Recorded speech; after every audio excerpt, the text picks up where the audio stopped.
नमस्कार, मेरा नाम सुधीरा चौधराइन और आप सभी का स्वागत है ब्लैक एंड व्हाइट में, जहां काला कोट पहनकर सफ़ेद कागज़ों के साथ सफ़ेद झूठ परोसा जाता है। इस बार अमेरिका ने 205 भारतीयों को निर्वासित कर दिया है। ये अप्रवासीय निर्वासित भारतीय यानी कि डिपोर्टेड इलीगल इमिग्रेंट्स जब बेड़ियों में बंधे हाथ में हथकड़ी डाले भारत आए तो भारत को बहुत गुस्सा आया। जयशंकर जो हमारे विदेश मंत्री हैं, उन्होंने तो लाल लाल अपनी लेज़र बीम वाली आंखें तक व्हाइट हाउस को दिखाईं, जिस पर व्हाइट हाउस ने कहा कि ये गंजेड़ी लाल आंखें किसी और को जाकर दिखाना। अभी तो सिर्फ 205 भेजे हैं, 400 पार होना अभी बाकी है। ये तो केवल झांकी है, अभी कई एनआरआई बाकी हैं। अमेरिका क्या कहता था? क्या हो तुम? आज हम कहते तू क्या है बे? हमें हमारी तो ये समझ में नहीं आ रहा है कि जो ट्रम्प हाउडी मोदी करते थकते नहीं थे, वो अचानक जाओ जी मोदी कैसे करने लग गए हैं। कई सारे भारतीय जो बिहार के नवादा से अमेरिका के नवाडा गए थे, उनको वापस अमेरिका के नवाडा से बिहार के नवादा भेज दिया गया है। और कई सारे जो इंडिया से इंडियाना गए थे, उनको फिर से इंडियाना से इंडिया भेज दिया गया है। इन सभी एनआरआईयों का सफ़र नेवाडा से नवादा तक और इंडियाना से इंडिया तक बहुत ही सफरिंग से भरा सफ़र रहा है। लोग जो कहते थे कि भारत और अमेरिका के बहुत अच्छे रिश्ते हैं, वो विशेषज्ञ भी समझ नहीं पा रहे हैं। हम भी उन्हीं विशेषज्ञों में हैं। हमारे शिशु शोधकर्ताओं ने भी पता लगाया, लेकिन उन्हें भी समझ नहीं आ रहा है कि कैसे इतनी अच्छी दोस्ती अचानक से दुश्मनी में तब्दील हो गई। हमारा ये कयास है कि जब ट्रम्प भारत आए थे और मोदी जी ने उनका नाम खराब किया था और उन्हें मिस्टर डोनाल्ड ट्रम्प कहा था, तो उनको डोलांड बुलाया। तब से ट्रम्प ने 200 लैंड करा दिए हैं भारत में। डोलांड बुलाने के कारण 200 लैंड किए जा चुके हैं भारत में। अब पता नहीं और कितने लोगों को लैंड कराएगा ये ट्रम्प। कभी भारत से बहुत अच्छी दोस्ती निभाने वाले ट्रम्प, हमें तो लगता है अपना विवेक खो चुके हैं, या उनके शब्दों में कहें तो अपना विवेकानंद खो चुके हैं। विवेकानंद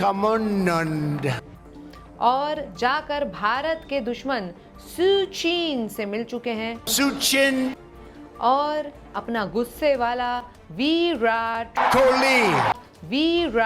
रूप दिखाने लग गए हैं। जब भारत से पूछा गया तो उन्होंने कहा कि डिपोर्ट होने पर हमारे पास कोई रिपोर्ट नहीं है। यहाँ पर मोदी जी गंगा में गंगनम स्टाइल करने में व्यस्त हैं। पूरी फॉरेन पॉलिसी विदेश नीति त्रस्त है, लेकिन सरकार इलेक्शन करने में व्यस्त है। सरकार के पास डिपोर्ट होने वालों पर कोई रिपोर्ट नहीं है, कोई डेटा नहीं है।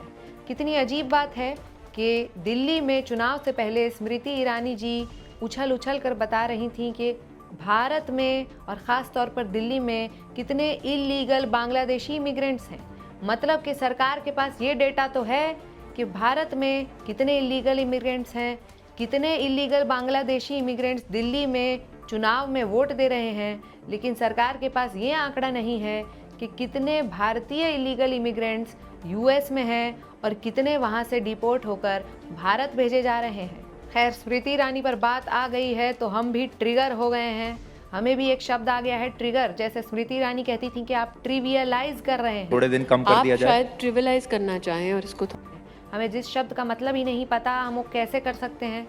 हमें याद है, हम भूले नहीं हैं कि स्मृति ईरानी जी ने हम पर किस तरह से कीचड़ उछाला था और कहा था कि जब आप जेल में थे तो आपको कैसा लगा था। मैं भी पूछ सकती हूँ सिद्धि जी, क्या हुआ जब आप जेल में थे?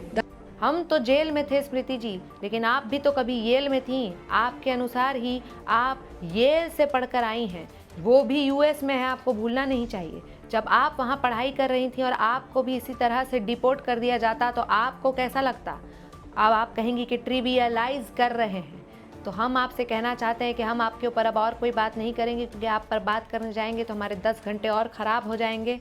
इसीलिए हम आगे बढ़ते हैं और बताते हैं कि दरअसल ये डिपोर्टेशन नहीं है। जी हाँ, हमारे शिशु शोधकर्ताओं ने पता लगाया है कि ये डिपोर्टेशन का मामला नहीं है। कुछ दिन पहले हमारी वित्त मंत्री निर्मला सीतारमण जी ने ये कहा था कि 12 लाख तक कमाने वाले लोगों को टैक्स नहीं देना पड़ेगा। तो हमें तो लगता है ये सुनकर वहाँ जितने भी लोग गए थे यूएस इलीगल इमिग्रेंट्स बनकर, उनमें खुशी की लहर दौड़ गई। वहाँ से बिजनेसमैन भाग भाग कर वापस भारत आ रहे हैं कि टैक्स देना नहीं पड़ेगा, टैक्स देना नहीं पड़ेगा। निर्मला सीतारमण जी का ये 12 लाख वाला मास्टर स्ट्रोक दरअसल कितना कामयाब रहा है, इस बात का सबूत ये है कि ना सिर्फ इलीगल इमिग्रेंट्स जो बिजनेसमैन यहाँ से वहाँ भागे थे ये बात सुनकर भाग भाग के वापस भारत आ रहे हैं, बल्कि वहाँ के भी जो अमेरिकी बिलियनियर बिजनेसमैन हैं, बड़े बड़े इलॉन मस्क, जेफ बेजोस तरह के लोग, वो लोग भी सोच रहे हैं कि 12 लाख की आय पर कैसे बचत की जाए, कैसे टैक्स बचाया जाए। और सुनने में आ रहा है कि वो लोग भी भारत शिफ्ट होने वाले हैं। ये सुनकर हमें बेहद गर्व की अनुभूति होती है। प्रधानमंत्री मोदी जी और निर्मला सीतारमण जी का हम तहे दिल से धन्यवाद करना चाहते हैं और उन्हें इस मास्टर स्ट्रोक पर मुबारकबाद देना चाहते हैं। हमने तो ये सुना है कि जो लोग वापस आ रहे हैं उनमें से कई लोगों ने 1-1 करोड़ रुपया दिया था वहाँ तक पहुँचने के लिए। ये सुनकर हमें बड़ा अफसोस हुआ, क्योंकि हम भी तो 100 करोड़ की उगाही कर चुके हैं। इसका मतलब कि हम 100 बार इलीगल इमिग्रेंट बनकर यूएस जा सकते थे। हमारी ये 100 यात्रा किसी सौर्य यात्रा से कम नहीं होती और हम भी वहाँ पर सूरज की तरह जाकर चमक जाते, लेकिन ये हो न सका और वो लोग भी अब वापस आ रहे हैं। कुछ लोग इस बात का बतंगड़ बना रहे हैं कि जो भी अप्रवासित भारतीय वहाँ से निर्वासित किए गए यानी इलीगल इमिग्रेंट्स जो डिपोर्ट हुए हैं, उन लोगों के हाथों में हथकड़ियाँ पहनाई गई हैं, पैरों में बेड़ियाँ हैं। तो हमारा तो ये कहना है कि भले ही जनता के हाथ में हथकड़ी हो, लेकिन लीडर के हाथ में हथघड़ी अच्छी होनी चाहिए। तो आप देखिए कि हमारे लीडर के हाथ की हथघड़ी कितनी सुंदर है, वो हथघड़ी कितना चमकती है और उस हथघड़ी को पहनने के बाद देश का कितना अच्छा वक्त चल रहा है। इसीलिए हमें छोटी छोटी इन हथकड़ियों पर ध्यान न देकर इस बड़ी हथघड़ी पर ध्यान देना चाहिए। तो आज के लिए डिपोर्ट पर हमारी रिपोर्ट इतनी ही थी। आपने देखा कि किस तरह से डिपोर्ट हुए लोग त्रस्त हैं, पर मोदी सरकार दिल्ली चुनाव करवाने में व्यस्त है और झूठ बोलने में फर्स्ट है। फर्स्ट से याद आया कि कल दिल्ली चुनाव के नतीजे आने वाले हैं, देखा जाएगा कि कौन फर्स्ट है। तो कल आपसे मिलेंगे, आएंगे दिल्ली चुनाव के परिणाम। तब तक के लिए जगदीप धनखड़ की स्टाइल में मोदी प्रणाम।